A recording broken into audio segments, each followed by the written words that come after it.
is there another line of communication that you use, maybe even unknowingly, that you use consistently that seems to just help you enroll people in more of what you want? So I absolutely use what's the chance? Really? Yeah, so I will use that when it feels like a stalemate between the other attorney. And now look, what's the chance that your client's going to be able to do X, Y, and Z? Also, I will try to separate the attorney from the client. Same way I do with like the reception clerk versus the hotel. I make sure that I acknowledge them as the person, because I acknowledge their struggle of what they're going through. Right. And so if I talk to the attorney of, look, I can only imagine, all the updates you're having to do or all the work you're putting through. I know that this is how you're doing the best thing you can for your client. Between me and you, what's the chance that we can do X, Y, and Z? Or if I were to do, or if I were to say, or if I were to encourage my client to do this, is that something that I should do? And it gives them something to think about. Right. The same way, like let's say at a hotel or something like that, I can only imagine you just spend, how long's your shift? Yeah, 7 hours. Oh my gosh. Yeah, that's going to be, and so you just, you kind of create that connection with them that says, I'm talking to you individually as a person rather than seeing you as the whole. And then, because that's who they are. Yeah, exactly. That's powerful. I wanted to go back to the panic attacks for a moment. Does it sound like you really studied and researched a lot on how you could manage and have a better relationship with the anxiety or the stress that you were having for those 8 days? Have you had more panic attacks since the moment? They've gotten less and less and less. Less and less. Maybe like 5-10 minutes at a time or something? Yeah. So, I probably haven't had a panic attack. I've gotten very close probably in the last 3 weeks, but what it is like a sense of boiling water. Like I can feel the water boiling, and then I can feel it in my body. Like I can feel it in my fingers of like tingly. Yeah. Or I'm typically never somebody to shake my leg, but if all of a sudden my leg is shaking, then I'm like, okay, something's up, and that'll tell me right away of, all right, what are we doing? What's going on? Be able to kind of check in with myself and how that's been, but it's progressed much better. Yeah, it really has. Therapy helps. Yeah, and that was really the source, was not feeling alone in this kind of ecosystem that I didn't ask for. Like that, this is never my goal of like, if I can only get so many followers. Yeah, it was like let's just go. I don't know. I got a few minutes. Like, go talk to my phone. Yeah. What has the relationship been like with your wife and your kids since experiencing the rise of your audience, but also the stress and panic that you've experienced over the last 6 months? How has your wife shown up for you? And how has it made you relate to your family differently? Well, having kids it made me much more just empathetic as a person. And I'll tell you that it is a way that we relate to each other. Is when I see them start to get really emotional, I can see myself in it. My son looks a lot like me. And so it's very much this kind of weird inner child dialogue. Wow. Like I'm telling him things that I wish I could have, I would have been told hey man, it's okay to cry. Wow. Just let it out. No, I was never told that, but I'm not going to make that mistake. And so my son is extremely waterworks all the time, and I love it. I mean, he's emotional in movies. I love it. And so to see that where I go, no. I've had that mistake of trying to put on this Jefferson's got it all together. This mask. Yeah. I got it all together. You were just let it out, man. Wow. It's all good. And he'll just cry and say, I can't help it. And I'll say, you don't need to. It's good, man. You're good. He's very, both of my kids are extremely empathetic with movies. I shared something before of, this was not that long ago, and my son says, "How your day was, Dad?" I said, "It was good, buddy. It was good." And he was like, "What'd you do?" I was like, "Well, it was just good. It was a good day. It was fine. Truthfully, it was not good. Like it was a really horrible. It was a rough day. It was a rough day. I was tired." And later on that evening, he came up to me again. And he said, "So why'd you tell me your day was good when it wasn't?" Wow. I said, "What?" He said, "You didn't." He said, "You said it was good, but you didn't say it like it was good." I was like, How did you know?" He's like, "You said it like it wasn't good. You said it like it was bad." They feel everything. Yes. And I was like, how are you this young? And like, he could already sense it. He told me he was good. He wasn't. Wow. And so that kind of aspect of it, when you say, how's my wife shown up for me? She's allowed me to have the time to kind of explore, hey, you need to make sure you're taking care of yourself. And she's awesome at supporting anything that I'm after. And we support both of our careers. She has a full-time career as her doing her thing in school and school law. And I have my legal career. And in terms of the social media stuff, it doesn't affect anything. Like you could call it Finstagram. Like nobody at my house, it doesn't exist at my house. It's just your dad, mom, kids, mayhem. Right. That's all it is. Now she's very supportive of it, and they know that every once in a while Dad will make a video. Sure. So because they want to make videos. I'm curious, with your upbringing, which sounds like you had a great upbringing, but also things that maybe you wish you would have had or experienced in certain ways from parents or life, and with what you're experiencing now from, building your career, getting married at a young age in today's society, and now having this kind of following and presence, what are 3 lessons, if you could only teach 3 lessons to your kids right now, what would those 3 lessons be that you wish you would have known growing up, or that you did know and you want them to know? One would be always be authentic to who you are personally. Don't ever try to be anybody else than who you are. I can tell you that anytime I felt like I've needed to be somebody else, it was the wrong call. Every time that I tried to be either more or less than just exactly who I am. I see it as just a floor in an elevator. Doesn't mean it's a better floor or not. It just, you need to be exactly where you're meant to be. 2 is, it's okay to feel like it's okay to make mistakes. I grew up in a house where it was a lot of it, I'll admit, let's put on myself expectations of being the best at everything you could be at whatever it was. I just enjoyed it.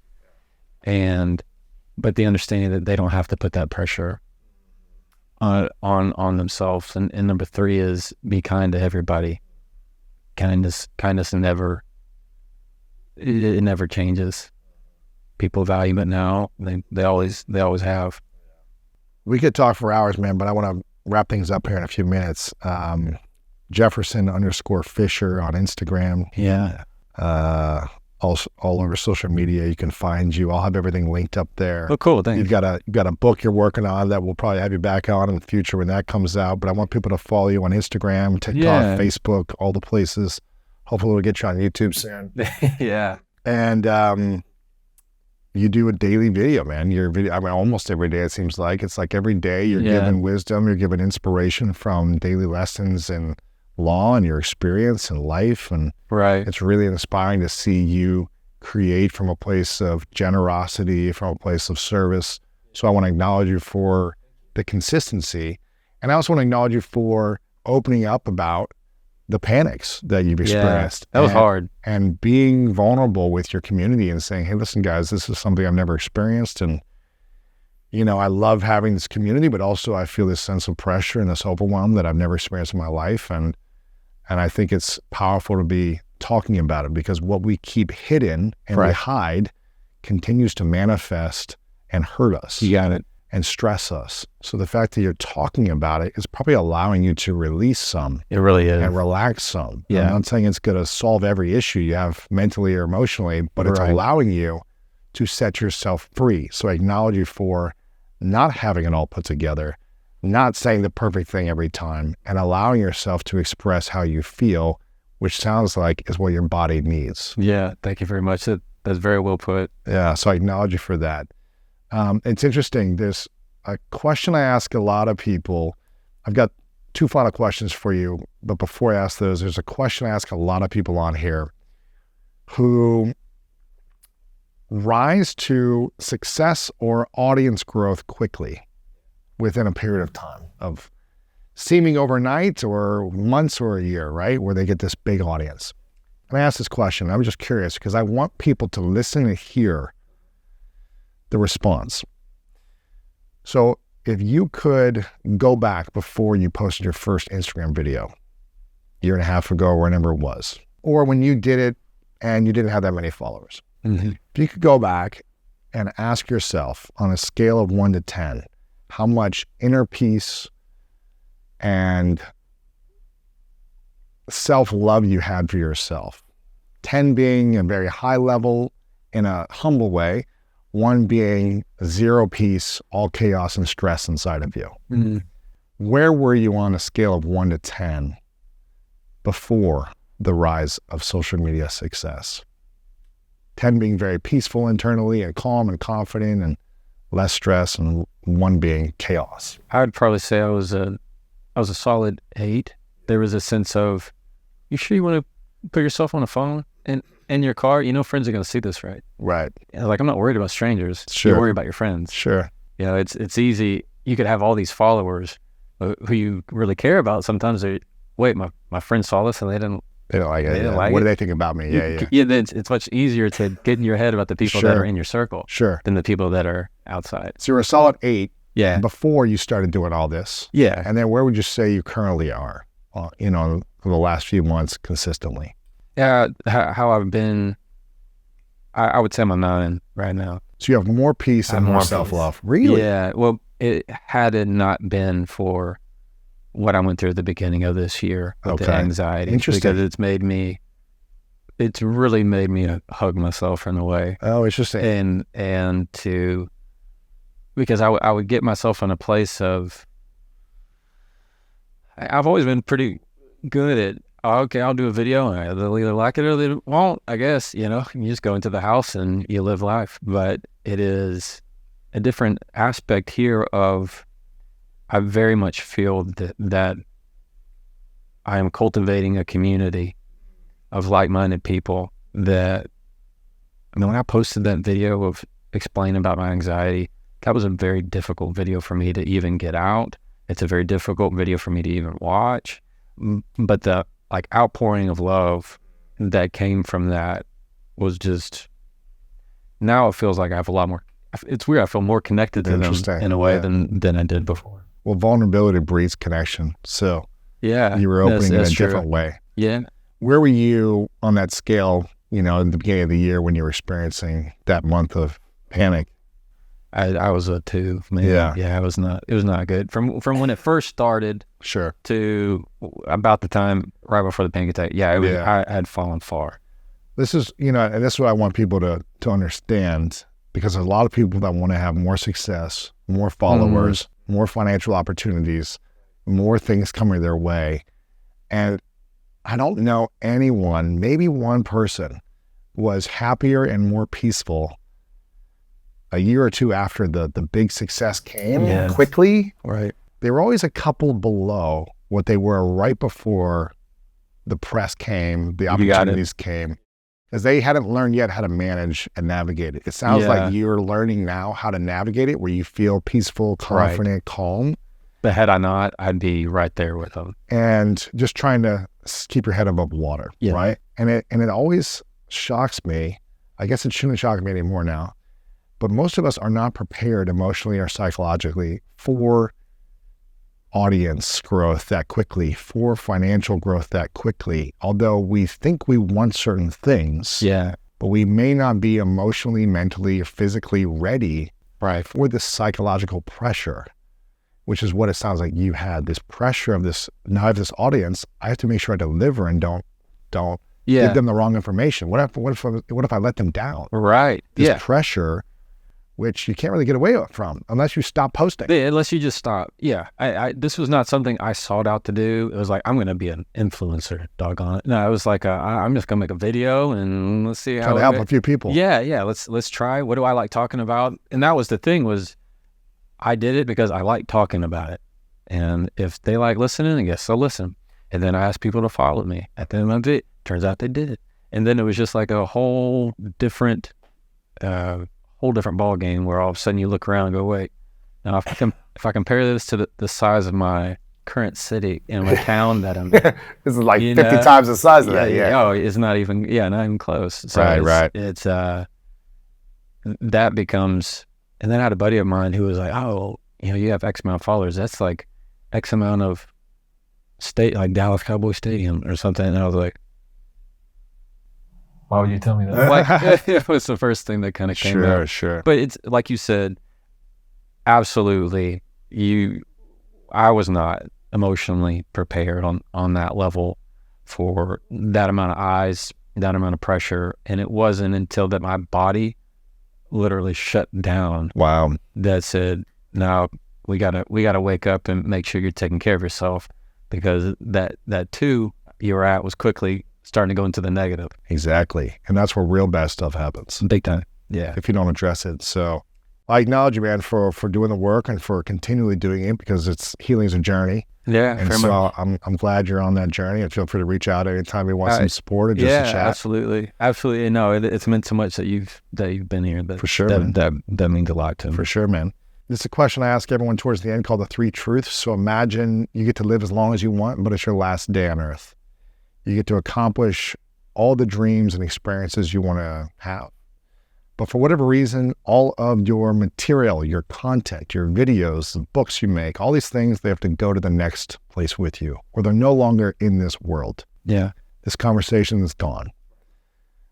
But it's your last day on earth, and you get to leave behind 3 truths, 3 lessons you would share with the world. And this is all we have to remember your wisdom by. What would be those 3 truths or lessons for you? Number 1 is the best piece of advice I received from my grandfather, who was an old East Texas attorney. He said, boy, you can't look back and plow a straight row. That's always stuck with me. Meaning encouraging people to be in the moment, in the present. If you look at what you're doing rather than looking for the next worry, your head's always going to be in the right place. Number 2 is you treat people however you want to be treated. Just that very basic golden rule that we've all heard, but sometimes it's the things we've heard the most that we really have soaked up the least. And too many times that we skip over it. And number 3 would be that at any time that you can, show person kindness, because you'll never regret it. There's so many things that I feel like generationally in our existence that we just got wrong. It wasn't our fault. We just weren't ready. Like, we thought medicine was something different versus what we think medicine is now. Or you look at how we handled punishment or entertainment, versus now. But like, kindness it's not affected from inflation or recession, or it doesn't depreciate. Little kindness can invaluable. I love it. Those are great truths, man. Final question, Jefferson, what's your definition of greatness? Greatness is being able to show up for who you are in every level and every stage that you're meant to be, in a way that spreads joy to everybody that you touch. Don't worry about trying to be some, macho court attorney on TV that they just be you. Just be you. And who Jefferson is a guy that I hear somebody get defensive. I go, okay.